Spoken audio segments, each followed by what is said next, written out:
today's topic is all about basic router configuration. All right, so you can see there's a whole bunch of commands you have to talk about. It's pretty boring to talk about commands. So let's actually do something, okay? So I'm gonna just show you a couple of things. So what we're gonna do is we're gonna get a router, we're gonna get a switch, we're gonna get another switch, and we're gonna get a couple of devices, a PC here, a laptop here, and we're gonna do what we've done before, which is to connect them. Okay, so we use the cables. So what type of cable goes into a PC into a switch? Straight through, okay? So straight through cable, click on it, fast Ethernet into fast Ethernet 1. What kind of cable goes from a switch to a router? Straight through. But let's actually quickly have a look at our router. Let's zoom in. Do we have gigabit? We look like we do. We do have 2 gigabit. All right, so that's okay. So let's do it. So go here. It's a gigabit, so we go to the gigabit 01, and we go to gigabit 00. I always like to start with the first one, so that way it's easy for me to remember.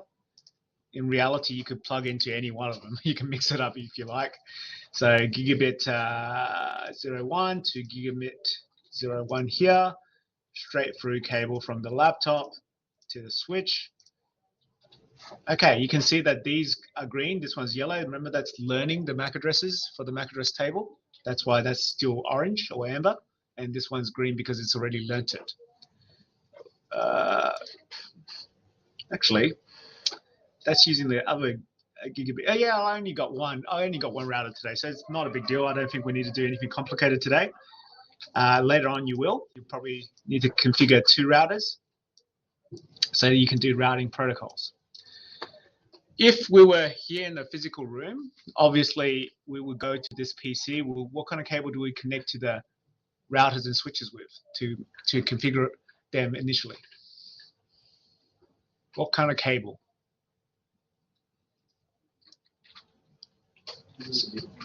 Not USB. Console. All right. So we go to the console cable, the light blue one. We go to the thing. We go to the RS32, which is the serial port basically. And obviously on the modern computers, you don't have the serial port. You just use the serial USB adapter like you were sort of on the track to, okay? So we'll go to the router and we plug it into the console port. Console cable goes to console port. That's how you do the initial configuration. Okay, I've seen other students plug into auxiliary, plug into the Ethernet adapters. It's not those, okay? It's a console port. Once I have a console port, I can actually go to my desktop computer, go to desktops, and I can go to a terminal program that's like as if I've got PuTTY installed on this computer. And then we talk about the bits, the bits per second, the rate. So that's pretty slow, but it doesn't matter. The data bits, the parity, etc., etc. We click OK, and then we get this. Can you guys see this? Let me see. Let's see.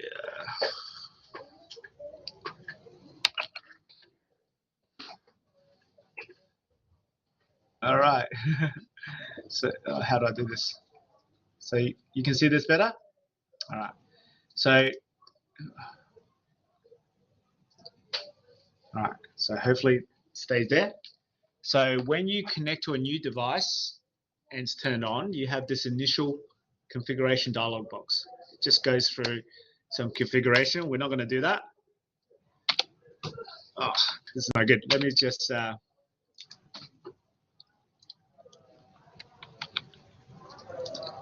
let's just get out of this. So let me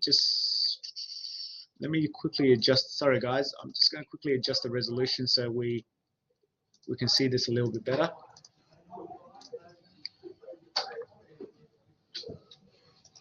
Okay, so that's this one. And we might just go to yeah, let's try that. Is that better at all? No. Let's try something else. Font size. I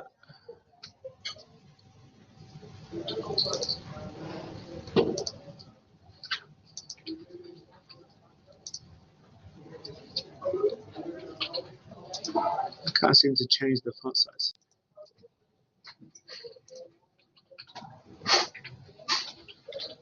Okay, here it is. Okay, let's change it to 150%.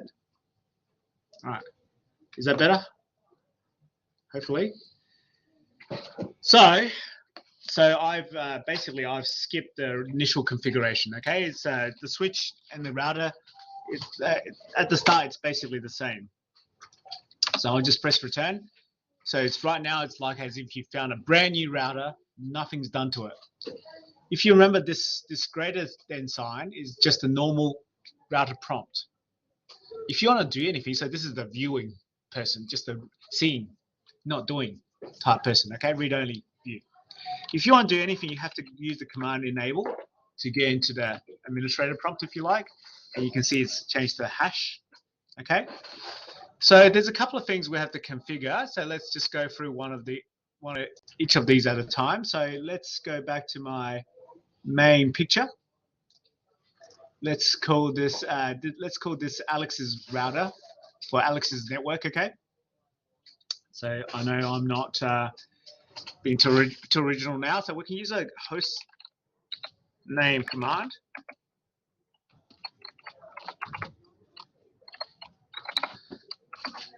Oops. Sorry. We have to go. Sorry, I forgot.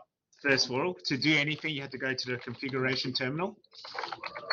And you notice I've been pressing the tab to quickly finish it off. So I think I mentioned that before. So, and now I can try the same command, host name. And basically that changes the host name of the router. So it's just an easy way for naming your stuff. Okay, when you're using the console cable or the remote terminal and you're remote terminaling into all these devices on your network, it's pretty annoying if they're all called router, isn't it? So if you actually, this sounds stupid because it says host name Alex router, that makes no sense. But if I wanted to do something that makes a little bit more sense, let's just 204. So let's say this router was in Adelaide campus, A204 room, and we can call it that. That makes a little bit more sense, doesn't it? So you would always want to name your stuff, your servers, your computers, your devices based on a logical reasoning. So let's name it that. First of all, you notice that I wasn't even prompted for any passwords, was I? So let's set a password because that's the number one thing we should do. So enable secret, and we're gonna change it to, I'll change it to password 1. This is what we've been using in our other classes, so we use it here. And now if I go exit and exit again, you notice I'm back at the read-only prompt. But if I want to go to enable, now I'm asked for a password. So that's the direct result of me actually asking for a password. So that's fine. If you remember when we talked about the switch configuration, is the configuration right now saved? Is my configuration saved right the second? If I turn it off and turn it back on again, would my configuration stay there? No, it's not saved. What do I have to do to save it? Sorry? Copy the running configuration to the startup configuration. And do I want to override it? Oh, yep, no problems. And if I want to look at something, I use the command show. Show startup configuration. Oh, it's not present, sorry. What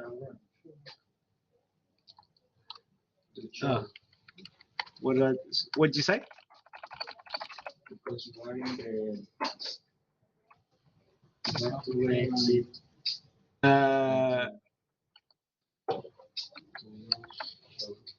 Okay, let's show the running one then, okay? All right. And so basically this is showing my configuration. Basically everything we can see it in a configuration file. This is not abnormal. A lot of other operating systems, such as Linux, every service usually has a text configuration file. And basically, even though you might have wizards and stuff like that, you end up with a configuration file. All right, so we can see the configuration, which is not much right now. So if we keep on going, what if we want to, so right now we actually have a physical connection. If it was in a real life, this would be a physical cable from my PC to the router. That means I have to be in the server room, right? Or wherever the router is. But I don't want to do that all the time because obviously I don't like being in the server room. So what if I allowed remote access? Configure terminal, and let's set a, so also the console didn't ask me for a password, so let's set a password for the console. Line console 0. So basically that's the first console port. There's only one, so that's fine. And we can actually, password is, let's make a Cisco this time. Okay. And we go up one level with the exit command. You see how when I put line console, I'm actually going specifically to configure the line console. So I've gone in one more level. Then I use the exit to go back up. So from the configuration terminal, I can configure lots of things. But once I go into something, then I can configure it. But I can't go from there to somewhere else directly. I have to go back up, then go into something else. All right, so let's exit again and show the running config.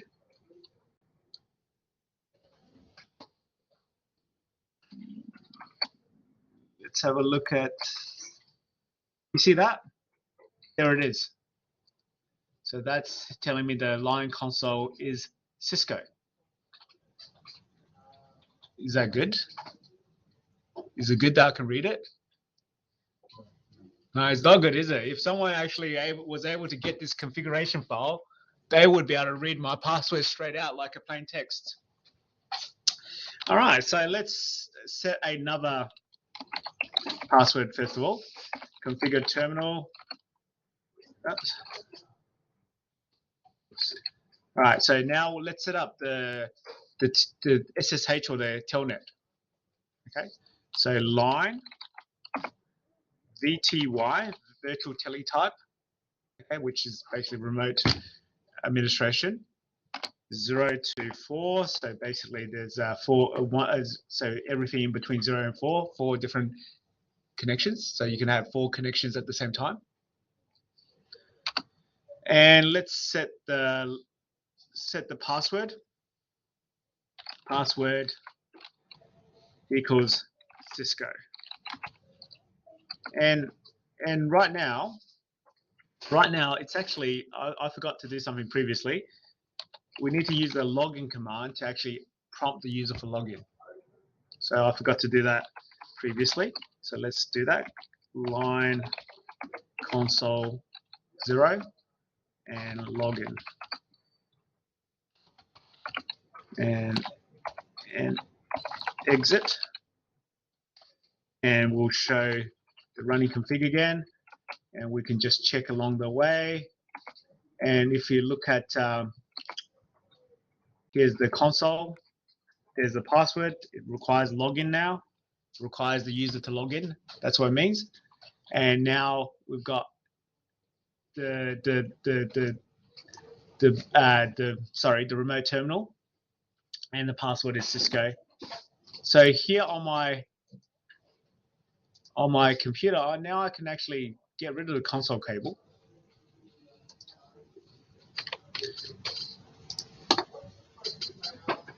And now I can go from my PC or any other PC. Do I have it? No, I can't, because I haven't set up an IP address, silly Alex. So we can only remote administer it if we already have a IP address. So we haven't done that yet. So I've jumped the gun a little bit. So let's go back to the terminal. But the thing I'm talking about is it's a clear text password, isn't it? So let's make it not clear text. Let's actually do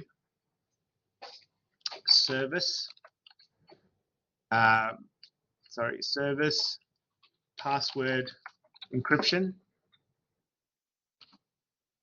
Okay, so I've done that. So I've turned on password encryption service, basically what that means. Let's check out our configuration again. So the enable secret's always been encrypted. That's why you can't read it. But now, if we look at here, the password, remember that was Cisco before? Now it's not Cisco, is it? It's a random string of letters. Okay, it's obviously reversible. I can tell that much. It's a reversible encryption because I noticed that this is exactly the same as this, isn't it? So the two things are obviously the same. It's not necessarily the best, but it's at least not readable, not clear text. All right, so again, we're gonna configure the IP address now. Okay, so remember how I said we need to configure the IP address before we can remote terminal. So let's actually set an IP address. So on the computer itself, so I'll close this. I'll set a configuration. So the Ethernet, we'll do a static. We'll do a 192.168.20.101, and we'll do a class C. So that's automatically populated like that, /24, because that's a class C IP address.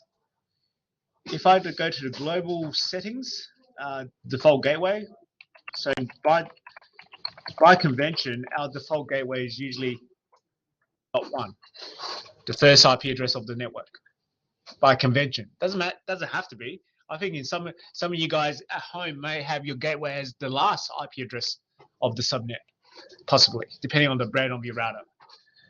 So that's my gateway. So that should be the IP address of the interface here, shouldn't it?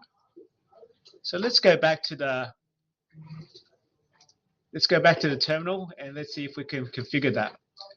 So if you remember, let's have a look at the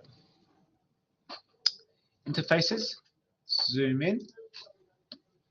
If you remember, there's the gigabit 00 and the gigabit 01. That's the names of those interfaces.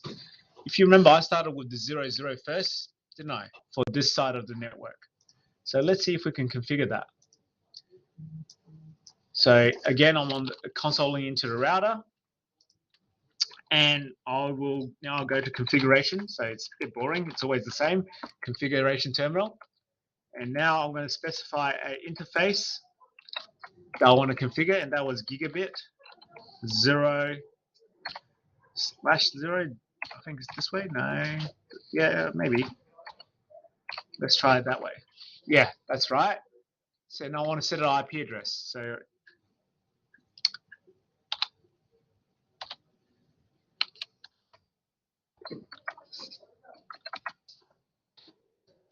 IP.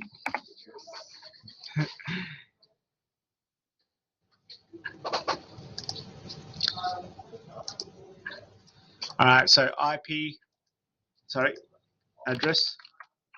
And if you remember, I said that the gateway was 192.168.20.1. And to set the IP address, I specify the IP address, and then we specify the subnet mask like that. And we also have to do a command called no shutdown. Basically, no shutdown means turn on. Right now, it's off. So now when I go no shutdown, it's going to go line protocol interface has changed state to up.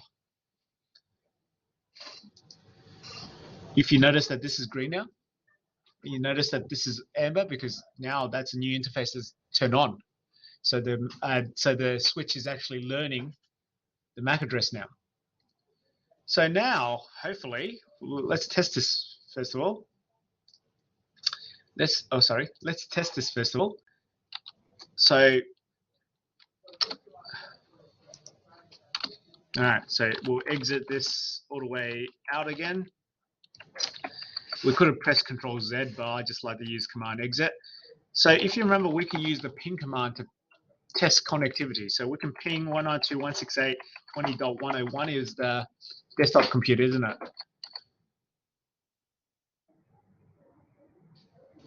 Remember that? So these explanations means there's a reply. This dot means there's no reply. Okay. What do you think that first? So let's. Sorry. So you notice it was a 1 dot and then 4 replies, wasn't there? So there's 4 out of 5.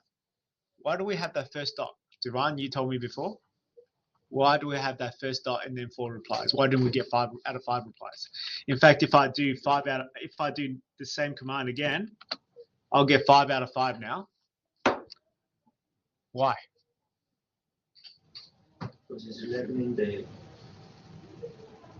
So remember what we said this morning? It needs to know the MAC address of the destination before it can communicate with it on the LAN. So that first one was timed out because this router actually went and asked the broadcast, what is your MAC address? 192.168.20.101. And then it replied and then learnt it, was in the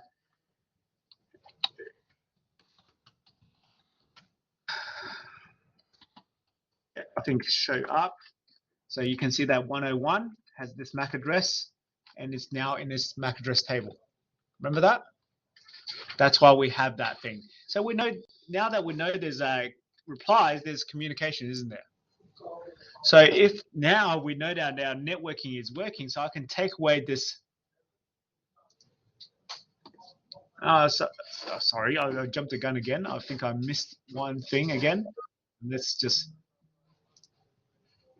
I think I can do it without it. So let's try it again. So I can get rid of the console cable, and I'll close this terminal, and I'll use a command prompt.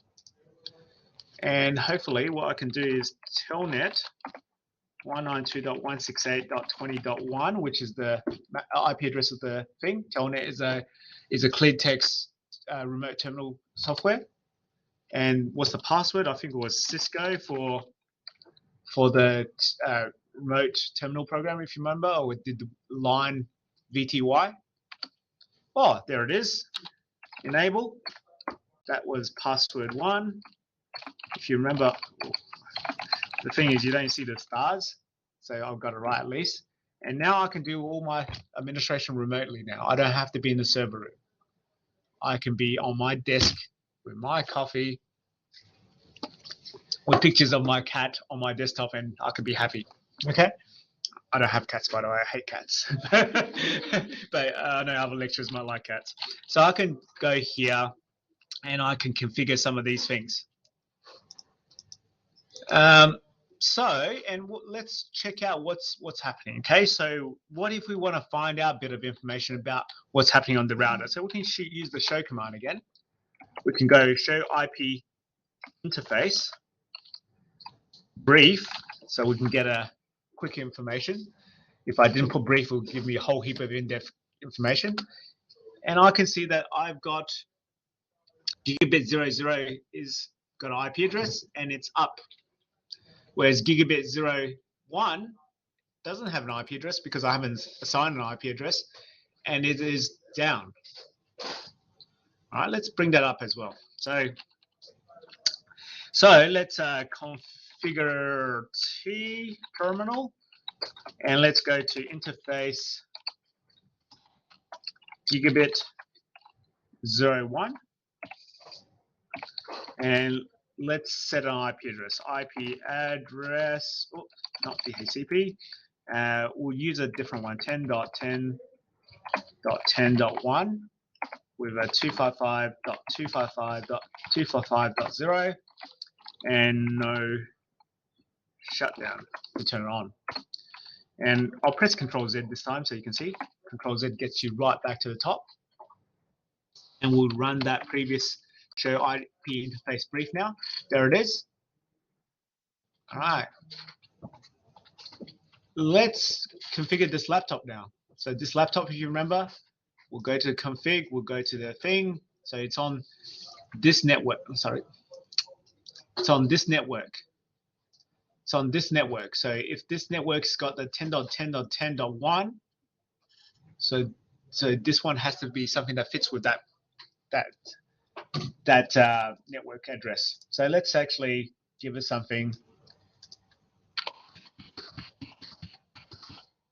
And you notice that by default gave me just 255.0.0.0 because that's a Class A IP address. And that's the default subnet mask for Class A. But we're going to say, don't be a Class A. We're going to use the 20/24 subnet mask instead. And your gateway is going to be 10.10.10.1, which is the interface of the router on this side of the network. And we're going to go, okay, and then we'll go to the command prompt and we'll ping the, sorry, it's not typing,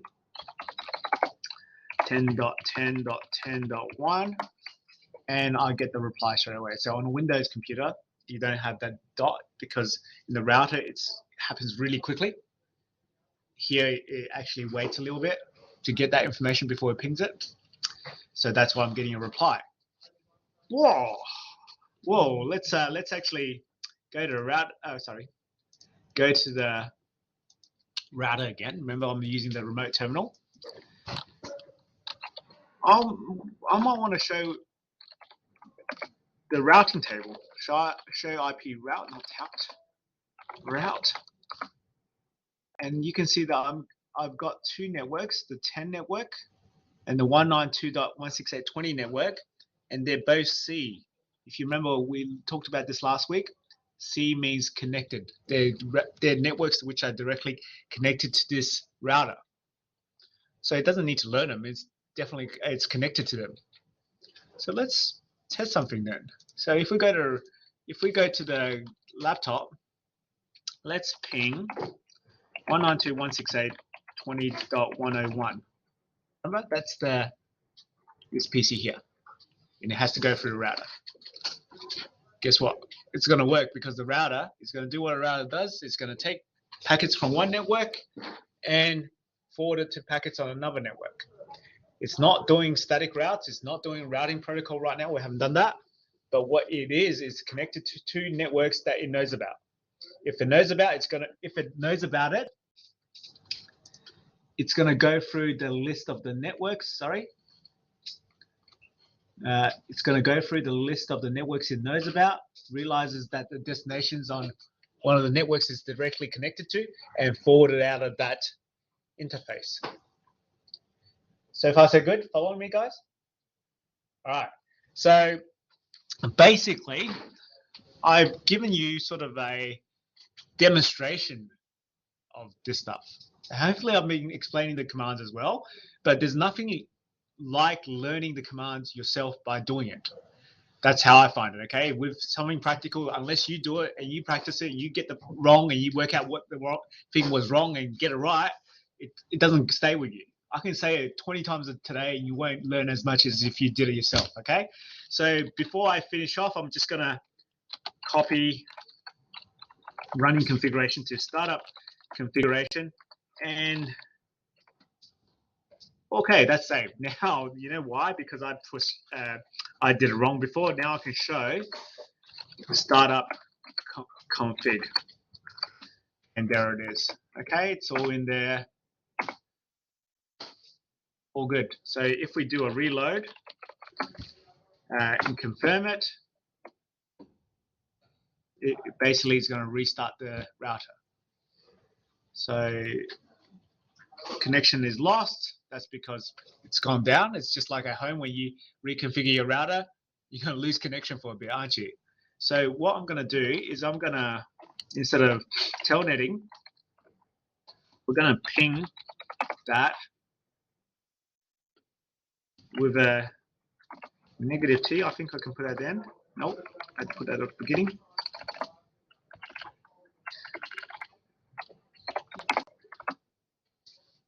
And what the negative T does is just it keeps on pinging. It doesn't just do the 4 pings. It's just going to keep on pinging. So the router is restarting. Okay. And basically, I'm sitting at my desk. I don't know if the router is restarted. But if I look at the ping, I can see the router is restarted now, can't I? All right, so no problems. I press Control C to finish it. And then I can telnet it again. Cisco enable. And I can actually, you notice that my configuration was still there. What if I want to delete my configuration? If you guys were working on the real physical machines, I would expect you to get rid of what you've done that day. Okay, so what we can do is we can erase startup and we confirm. And now, if we show the startup configuration, we'll see nothing. And it's not present. Okay, if we reload now, when we reload up, we won't even connect to it because it's telnet. It won't be there anymore. But if I actually go to the command line interface, this is as if we've got a console cable here, and this is what we would see. We'll go back to that initial configuration dialog box. Okay. So that's it for today as far as me talking to you about commands and stuff like that, because like I said, there's nothing better than practicing yourself. So what I want you to do is keep on working on those worksheets. Sorry, not worksheets, but the labs.